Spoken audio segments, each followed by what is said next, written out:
लोकतंत्र, पारदर्शिता और कानून व्यवस्था की बड़ी बड़ी बातें होती हैं, वहीं दूसरी तरफ ऐसा मामला सामने आता है जो पूरे सिस्टम पर सवाल खड़ा कर देता है। मामला है 2014 के एक रिश्वत कांड का, जिसमें जब्त किए गए नोटों को लेकर ऐसी दलील दी गई थी कि चूहे ने पैसे कुतर दिए।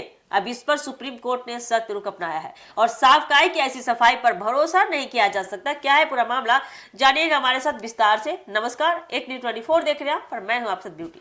दरअसल यह मामला बिहार में हुए एक पुराने भ्रष्टाचार केस से जुड़ा है, जिसमें छापेमारी के दौरान बड़ी मात्रा में नकदी जब्त की गई थी। नियम के अनुसार बता दें आपको, जब्त किए गए पैसे को सुरक्षित रखने की जिम्मेदारी संबंधित विभाग और पुलिस की होती है। लेकिन सालों बाद जब इस रकम का हिसाब मांगा गया तो अधिकारियों का जवाब आता है क्या? चौंकाने वाली दलील दी गई उनके तरफ से, नोटों को चूहे ने कुतर दिया जिससे वे नष्ट हो गए। जी हाँ, सही सुना आपने, बिल्कुल ऐसा ही जवाब आता। यह सुनकर आपको बता दें कि सुप्रीम कोर्ट ने कड़ी नाराजगी जताई। कोर्ट ने कहा कि यह सिर्फ एक बहाना लगता है और इसे सुरक्षा व्यवस्था ने गंभीर लापरवाही की बू आती है।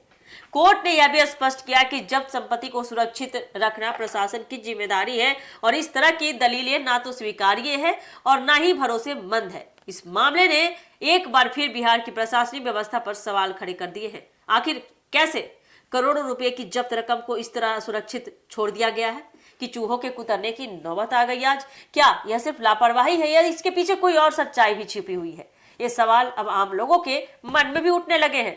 कोर्ट ने भी संकेत दिए हैं कि इस पूरे मामले की गहराई से जांच होनी चाहिए और जिम्मेदार अधिकारियों पर कड़ी कार्रवाई तय होनी चाहिए, क्योंकि अगर इस तरह के मामलों में सख्ती नहीं बरती गई तो इससे सिस्टम में जवाबदेही खत्म हो जाएगी और भ्रष्टाचार को बढ़ावा मिलेगा।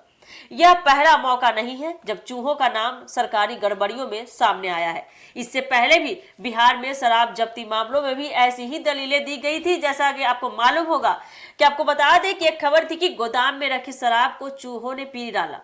उस वक्त भी यह मुद्दा खूब चर्चा में रहा था। काफी हास्यास्पद है। अब एक बार फिर से वही कहानी दोहराई जा रही है। बस मामला इस बार पैसे का है। साफ है कि सुप्रीम कोर्ट इस मामले को हल्के में लेने के मूड में नहीं है। कोर्ट का सख्त रुख यह दिखाता है कि अब इस तरह की लापरवाही और बहानेबाजी पर लगाम लगाई जाएगी। आने वाले दिनों में इस केस में और भी कई खुलासे हो सकते हैं जो बिहार की प्रशासनिक व्यवस्था की असली तस्वीर सामने ला सकती है, उजागर कर सकती है। कुल मिलाकर आपको बता दें कि यह मामला सिर्फ चूहों द्वारा पैसे कुतरने की कहानी नहीं है, बल्कि यह सिस्टम की कमजोरियों, जिम्मेदारियों की कमी और पारदर्शिता के अभाव को उजागर। तो देखना काफी देखिए दिलचस्प बात है कि काफी हास्यास्पद है कि कभी पैसे को चूहे कुतर देते हैं तो कभी चूहे शराब पी जाते हैं। यानी कि घटना, कोई भी मामला प्रशासन की तरफ से हो और बेचारा इल्जाम चूहे पे लगता है, तो ये कब तक चलेगा? कब तक प्रशासन अपनी गलतियों को इस तरह से छुपाती रहेगी? ये देखना काफी दिलचस्प होने वाला है कि आने वाले समय में मामला सुप्रीम कोर्ट कहां तक लेके जाती है। जिस तरह से हिदायत दी है कि इस तरह की दलीलें अब नहीं चलेगी, तो इस पर किस तरह से प्रशासनिक कार्रवाई होती है। तो बाकी इसी तरह के इस खबर में इतना ही अपडेट है। इसी तरह के अपडेट के लिए जुड़े रहे हमारे एक न्यूज़ 24 के साथ।